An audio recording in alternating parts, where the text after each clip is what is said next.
ദിവസമാണ് നടൻ വിനായകൻ തന്റെ ഫ്ളാറ്റിൽ നിന്നുകൊണ്ട് നഗ്നതാ പ്രദർശനം നടത്തുന്ന വീഡിയോ സോഷ്യൽ മീഡിയയിൽ പ്രചരിച്ചത്. പക്ഷെ വകനിരിവ് വട്ടപൂജ്യം. ഫ്ളാറ്റിന്റെ ബാൽക്കണിയിൽ നിന്ന് അസഭ്യം പറയുന്നതിന്റെയും ഉടുത്തിരുന്ന വസ്ത്രമഴിച്ച് നഗ്നത പ്രദർശിപ്പിക്കുന്നതിന്റെയും വീഡിയോ ആണ് വലിയ തോതിൽ സോഷ്യൽ മീഡിയയിൽ വൈറലായത്. ഇവിടെ എന്തെല്ലാം കുഴപ്പങ്ങളാണ് നടക്കുന്നത്.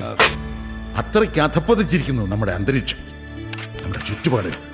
വീഡിയോ പുറത്തു വന്നതിന് പിന്നാലെ നടനെതിരെ സാമൂഹിക മാധ്യമങ്ങളിൽ വലിയ വിമർശനമാണ് ഉയർന്നിരുന്നത്. മോനെ, ഞാൻ മുഖസ്തുതി പറയാന്ന് വിചാരിക്കരുത്. നീ ഒന്ന് ഈ ജന്മത്ത് നന്നാവില്ല കേട്ടോ. നടൻ നിൽക്കുന്ന ഫ്ളാറ്റിന്റെ ഭാഗത്തു നിന്ന് എതിർഭാഗത്തേക്ക് നോക്കി അസഭ്യ വാക്കുകൾ തുടർച്ചയായി വിളിച്ചു പറയുന്നതാണ് വീഡിയോയിൽ കേൾക്കുന്നത്. 2025 കൊലത്തൂക്ക് നടന്നിരിക്കുകയാണ്. അതൊരു 1.5 കൊലത്തൂക്കാണ്. നടത്തിയിരിക്കുന്നത് വേറെ ആരുമല്ല, നമ്മുടെ ആക്ടർ വിനായകൻ. ഞാൻ ഇത്രയും പെട്ടെന്ന് പ്രശസ്തരാവുന്ന ഒരിക്കലും കരുതിയില്ല. സമയം മാറി. അതെ, നല്ല ബെസ്റ്റ് ടൈം.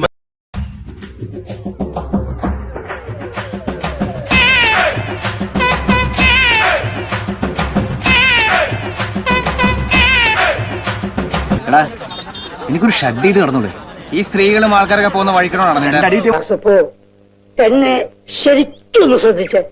എന്റെ പെരുമാറ്റത്തില് എന്തെങ്കിലും പന്തികളുണ്ടോന്ന് ഒന്ന് നോക്കിക്കേ.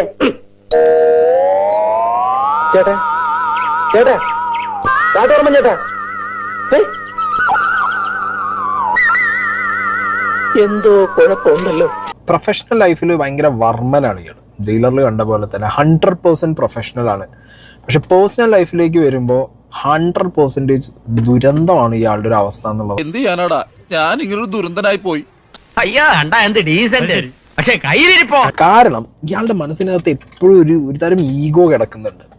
ഇയാൾ എപ്പോഴും ഉപയോഗിക്കുന്ന വാക്കുകൾ ദളിത്, നിറം, അങ്ങനെ കുറേ കാര്യങ്ങൾ ഇയാൾ ഉപയോഗിക്കുന്നുണ്ട്. വയസ്സാകും തോറും മനുഷ്യന് വിവരം കൂടുമെന്നാ പറഞ്ഞു കേട്ടിട്ടുള്ളത്. ഇയാൾ എന്തോന്ന് മനുഷ്യൻ, സംസ്കാരം എന്ന് പറയുന്നത് തൊട്ട് തീർച്ചിട്ടില്ല. ഇയാൾ എന്താണ് ഇങ്ങനെ ചെയ്യുന്നേ? നമ്മൾ വല്ലതും ചെയ്യുമ്പോ 4 ആൾ അറിയണം എന്ന് വെച്ചാൽ 4 ആൾ അറിയാനായിട്ട് വല്ലതും ചെയ്താലേ നമുക്ക് പ്രയോജനമുള്ളൂ. ഇപ്പൊ ഇതിൽ തന്നെ നിങ്ങളൊന്ന് ആലോചിച്ച് നോക്കും. പബ്ലിക് ആയിട്ട് വന്നിട്ട് ഇയാളുടെ വീട്ടിലാണെങ്കിൽ പോലും ബാൽക്കണിയിൽ വന്ന് പബ്ലിക്കിനോട് പൂര തെറിവിളി.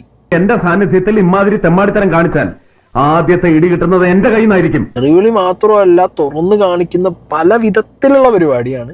പറഞ്ഞ അവനെ ഭ്രാന്ത കൂടെ ചുഴലിയും ഒന്നും ബോധത്തോടു കൂടി പറയുന്നതും ചെയ്യുന്ന ഒന്നും അല്ല. ഭ്രാന്തെന്ന് പറഞ്ഞ കാമഭ്രാന്താണെന്ന് മാത്രം അല്ല.